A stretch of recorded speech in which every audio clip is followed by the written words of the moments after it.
Hi friends, welcome back to Nitved Bioscience.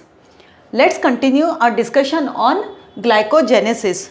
What is glycogenesis? Glycogenesis, it is the synthesis of glycogen. And what is glycogen? Glycogen, it is a polymer of glucose. Glucose, it is a monomer, and the polymer structure, it is a glycogen. Yeah, and why glycogen synthesis is required? Because some vital organs like a brain, they need the continuous supply of the glucose. Okay, so body stored the glucose in the form of glycogen, or in other words we can say that glycogen, it is a storage form of glucose. Many organs synthesizes the glycogen, but there are two main organs. These are liver and muscle. These two organs are mainly involved in the synthesis of glycogen. Okay. So before we continue our discussion, let's first see that there is a slight difference between the glycogen in the liver and the glycogen in the muscle. After the breakdown of glycogen, we know that the glycogen, it is a polymer of glucose. So when there is a need of glucose, when glycogen will be broken down. So here in the liver, glycogen will break down up to glucose, and these glucose molecules will then come out of liver, because the liver cell has a type 2 type of transporter. And what is the function or what is the significance of type 2 type of transporter? It allows both entry as well as exit of glucose molecule. Okay, glucose molecule with the help of type 2 type of transporter. Suppose this is a hepatic cell of liver. This is liver. So let's consider this is a hepatic cell. So here one of the transporter is there, which is a type 2 type of transporter, which allows entry as well as exit of glucose molecule from liver cell. So when the glycogen will be break down into glucose, glucose molecule will come out of liver, enter into the circulatory systems, and through which it will enter the desired organ or where the glucose is required. Alright, but here in the muscle cell, the first thing, glycogen will break down up till or up to glucose 6-phosphate. There is no enzyme present in the muscle cell which will convert the glucose 6-phosphate into glucose. First thing. And the second thing, as due to the presence of the phosphate group, glucose 6-phosphate, it is a highly polar, and due to the highly polarity nature, it cannot come out of the muscle cell. Okay, then why glycogen is required? Because here in the muscle cell, glycogen, it is used as a sole source of energy, or sorry, glycogen, it is used as a private source of energy during the exercising stage when the glucose level goes down. So at that time glycogen will be break down, and this glucose 6-phosphate will then enter into the glycolysis pathway and generate energy, and that energy will be utilized by muscle cell. Okay, so the major difference between the glycogen of liver and the muscle is the glycogen will act as a supply of the blood glucose, but the glycogen in the muscle, it is a source of energy or private source of energy for muscles only. Yeah, we can call it as like muscle is very selfish. It is storing the glucose for its own benefit only, but the liver is very kind. It is supplying the glucose to the other major organs which needs a continuous supply of glucose. Okay, so that is the major difference. Glycogen will break down up to the glucose, and here the glycogen will break down up to only glucose 6-phosphate. Alright. Second thing, if we look at the concentration of glycogen in the muscle and the concentration of the glycogen in the liver. So here in the liver, it is present around 100 gram, and glycogen in the muscle, it is present around 350 gram or 400 gram. Okay, so here it is 350 gram, and in the liver approximately around the 100 gram of glycogen will be stored.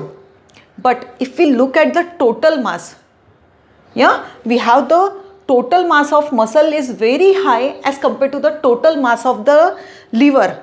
Therefore, if we calculate in terms of the total mass, glycogen in muscle, the total mass of glycogen is only 1%, and here it is 6% percentage wise, because liver, total mass of liver is less as compared to total mass of muscles. We have so much muscles as compared to the liver, or total mass of liver. All right. Then the amount of glycogen in the liver and the muscle goes up and down depending upon two different situations here. See, during the well-fed state, here in the liver, the level will go up during the well-fed state. Okay, then during the fasting state, again it will come down. Okay, this is fed state, this is fasting state. Again during the well-fed state, the level will go up. Okay, so the level of glycogen in liver will go up and down depending upon the whether it is a well-fed state or it is a fasting stage. But here in the glycogen, here in the muscle cells or in the muscles, the level will go up and down during resting stage or exercising. Okay, during the exercise stage, glycogen will be utilized as a glycogen will be utilized as source of energy, where this glucose 6 phosphate will enter into glycolysis. Okay, so during resting stage, glycogen level will be high. During the exercising stage, glycogen level will be low. Okay, so these are the some major difference between the glycogen of liver and muscle cells. All right. So let's continue our discussion on glycogenesis. In my previous class, we had discussed that the process of glycogenesis or the glycogen synthesis mainly consists of three important steps. The first is the activation, second is the initiation and elongation, and the third is the branching. Okay, so we had discussed activation in my previous class. Let's see shortly what will happen during the activation. First, the glucose molecules will enter into the cell. Glucose molecule present in the cells. This glucose molecule will convert to glucose 6 phosphate in the presence of enzyme hexokinase if it is muscle cell,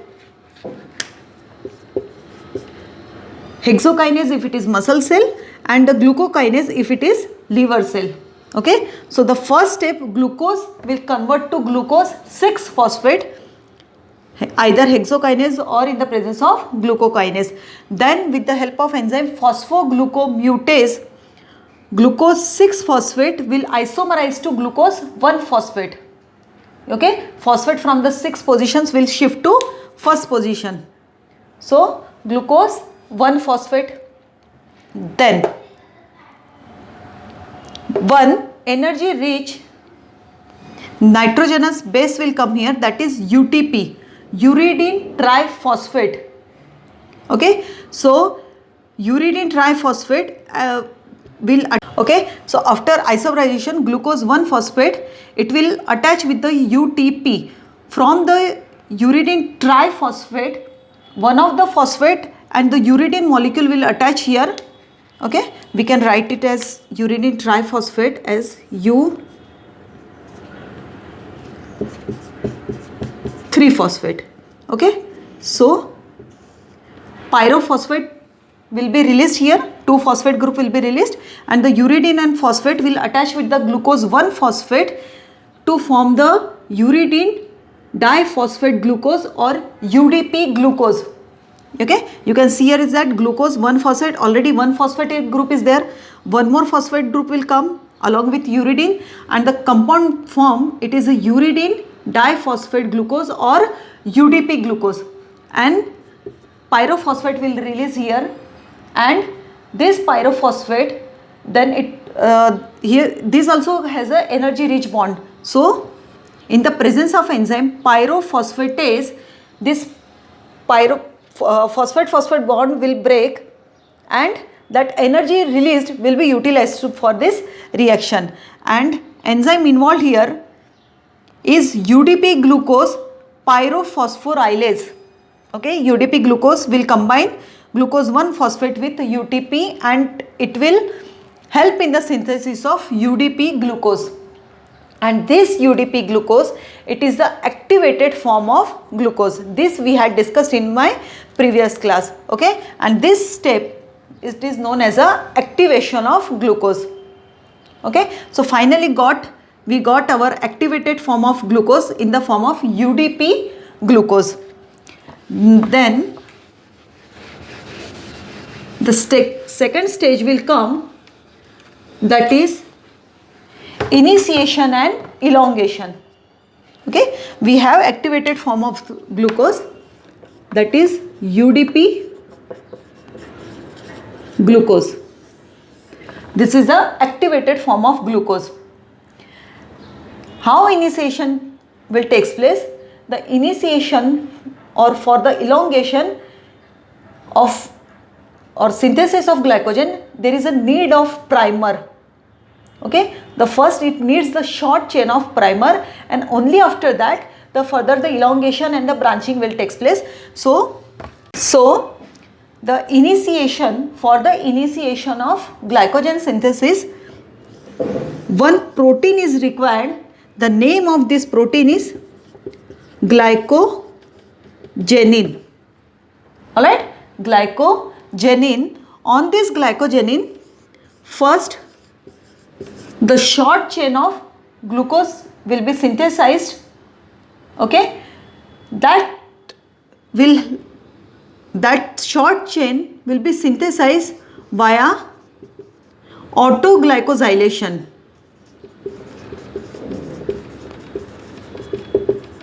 Because this glycogenin, this protein, it has an enzymatic property which allows the autoglycosylation. Some of the activated form of the UDP glucose will come here. From that, UDP will be released, and glucose molecule will attach here, and it will form the short chain of glucose, for example up to 6 to 8 molecules. So this structure it is known as a primer, where glycogenin is present along with the just few almost like a 6 to 8 molecules of the glucose. So this structure, it is known as a primer. This primer may be synthesized during the fasting stage or during the exercising, when the muscles are exercising. At that times, this primer, either it will get synthesized, or from the previous fasting stage some of the primer which is already available, which has not utilized during the synthesis or which has not completely broken down, so that already existing primer, that can be used for the synthesis of glycogenin. Okay, so primer, either they are of two types. Okay, the first, already existing primer will be there, which has not completely broken down from the previous step, or it will newly synthesized. Okay, and we had discussed how it will get synthesized. On the glycogenin protein, the glycogenin protein, there is a one amino acid, that is tyrosine. Okay, So on the, suppose here tyrosine amino acid is there, yeah, and glucose molecule will covalently bind with the tyrosine amino acid of glycogenin, and after that it will undergo the process of autoglycosylation and form the short chain of glucose on glycogenin, and this short chain consisting of almost like a 6 to 8 molecule of glucose, this is known as a primer. Alright, so this primer has synthesized, but let us discuss one more thing here about the bonding. So yeah, suppose a primer is ready here, but let us discuss first a numbering.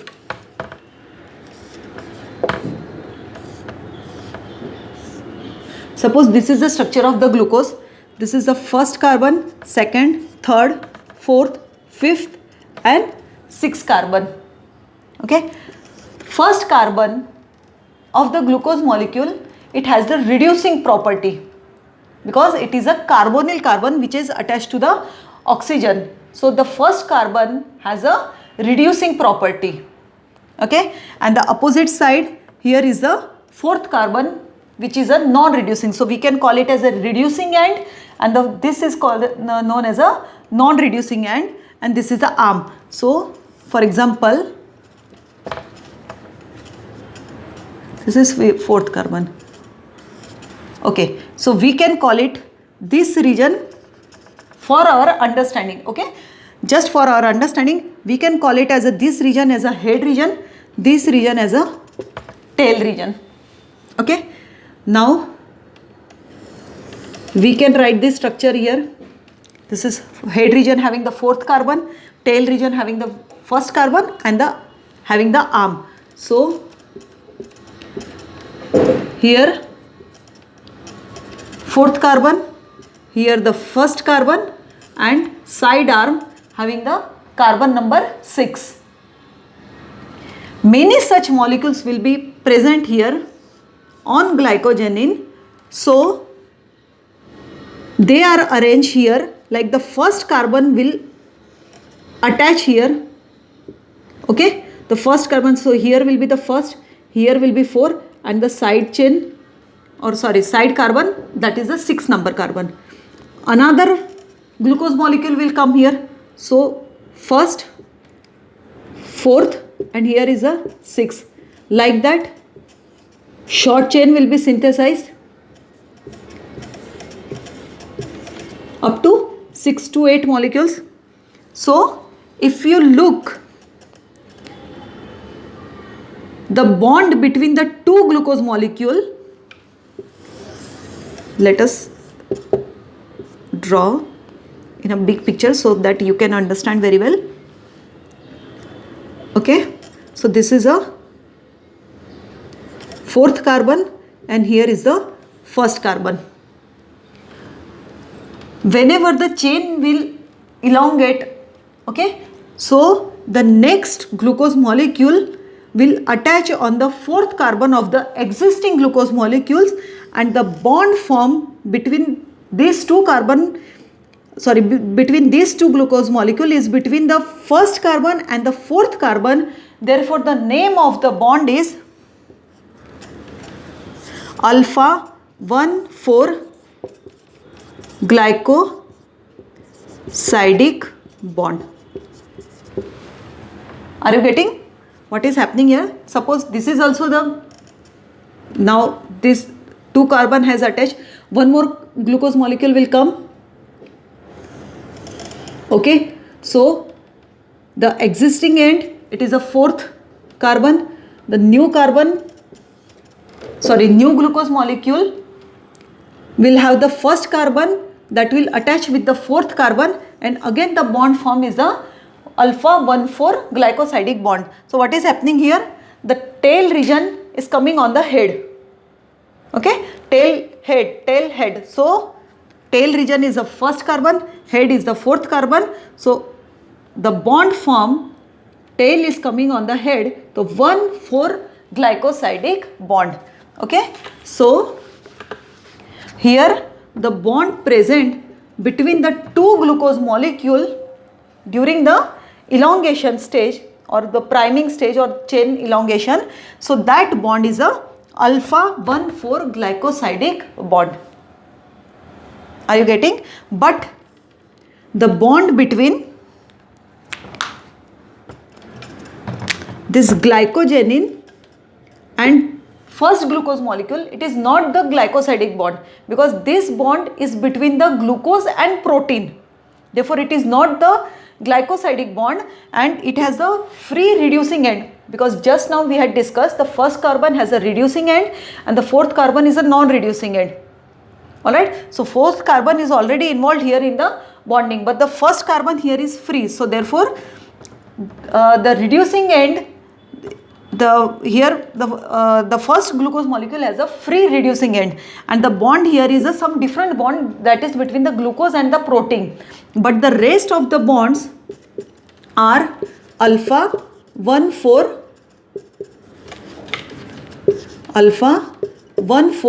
glycosidic bond. Okay, alpha 1,4 glycosidic bond, and this way the primer will be synthesized. Okay, either primer will be synthesized or it will be utilized from the existing primer from the previous cycle if it is available and it has not completely broken down. Okay, so this is primer, and just now we had discussed how this molecule will attach with the autoglycosylations. Here no other external enzyme will come here, because this glycogenin protein itself has a catalytic property or enzymatic property. So therefore it does not need any other external enzyme. Yeah, so primer is ready. Then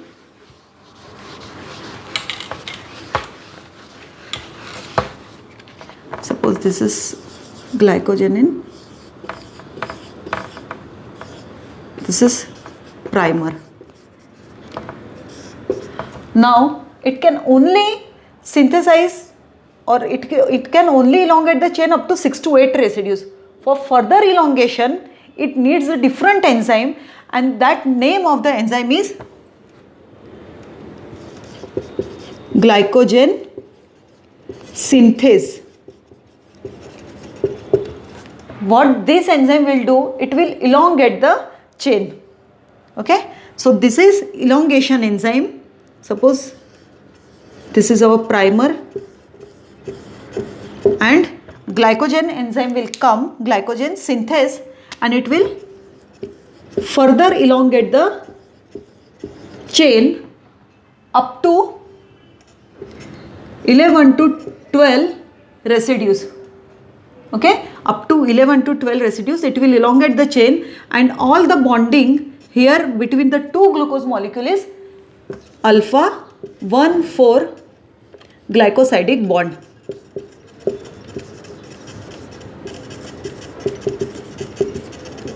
Okay, alpha 1,4 glycosidic bond. Okay, and everywhere here is the 6 carbon. Okay, so suppose this is a fourth carbon, this is the first carbon, then next fourth carbon. So this way alpha 1,4 glycosidic bond will be formed, and this is a elongation.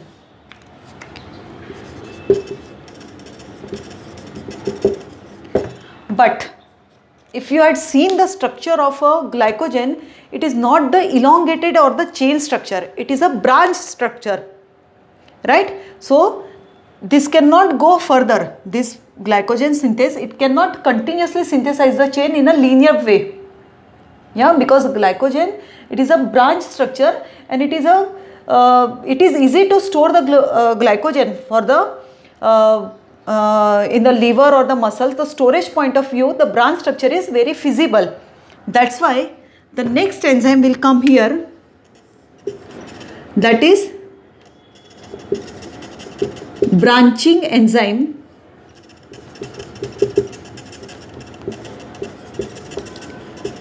Okay, branching enzyme. What branching enzyme will do, it will make a, for example, it will make a cut here. Alright, it will make a cut here. So let's suppose what will happen.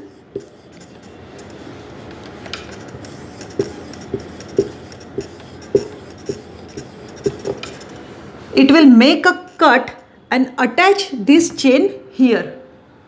Okay, suppose like this. So it will attach this chain here. Okay, then again the glycogen synthase enzyme will come. What is the function of glycogen synthase? Elongation. So it will further elongate the chain. As this chain has reached up to 11 to 12 molecule, again the same thing will come. Branching enzyme will come. It will cut the chain and this chain will then attach here.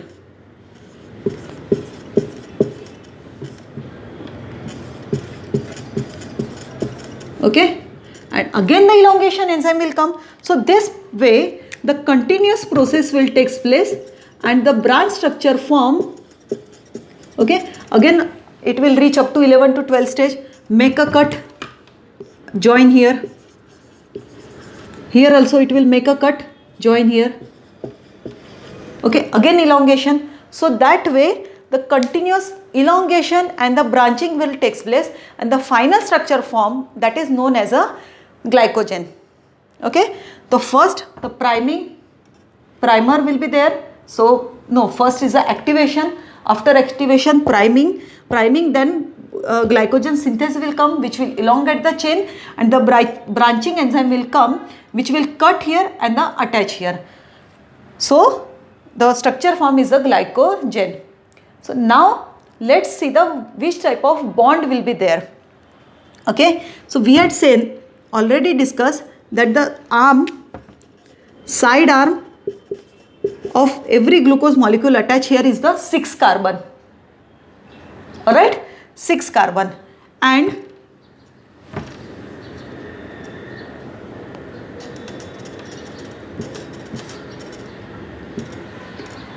six carbon will attach with the already glucose and the bond form will be alpha 1,6 glycosidic bond. Okay, we will write very clearly here, alpha 1,6 glycosidic bond. During the elongation, the bond between the two glucose molecule was alpha 1,4 glycosidic bond, but as this chain branching enzyme will make a cut and will attach here, so now the bond will be 1,6 glycosidic bond because the side arm having the 6 carbon. So here this bond where the branching will take place, so that bond is a alpha 1,6 glycosidic bond and the elongated chain has a alpha 1,4 glycosidic bond. Okay, and what this branching enzyme is doing, it is making cut here and then attaching here at the 6th position. So this we had discussed, this is the 4th carbon and attaching to the side chain at the 6th position. So cut at the 4th carbon, attachment at the 6th carbon. Therefore this branching enzyme, it is also known as a 4,6 transferase, making cut at the 4th positions and joining this chain at the 6th position. Therefore the name of enzyme is 4,6 transferase. Alright, are you getting what is happening? First, the activated form, it is a UDP glucose. Then priming, glycogenin protein will be there, which has the enzymatic property. So with the help of autoglycosylations, short chain of primer will be formed. Okay, that primer then elongated with the help of enzyme glycogen synthase, and the bond form is a alpha 1,4 glycosidic bond. Alpha 1,4, alpha 4,4, all elongated chain has a alpha 1,4 glycosidic bond. Then another enzyme will come, that is branching enzyme, which will cut and attach that portion to another regions, and it will help in the formation of branching. So the branching enzymes will form the branching, and the bond present is the alpha 1,6 glycosidic bond. Alright, and the branching, another name of branching enzyme is 4,6 transferase. Okay, and these enzymes are continuously present here as this structure is formed. So they continuously do the process of elongation and branching. Okay, so this way the glycogen synthesis will takes place. In the next class we will discuss the glycogenolysis. What is glycogenolysis? When there is a need of the glucose, so glycogen breakdown will take place, that is known as a glycogenolysis, that we will discuss in the next class. Hope everything is useful to you. If you find it useful, please like, share and subscribe. Thank you.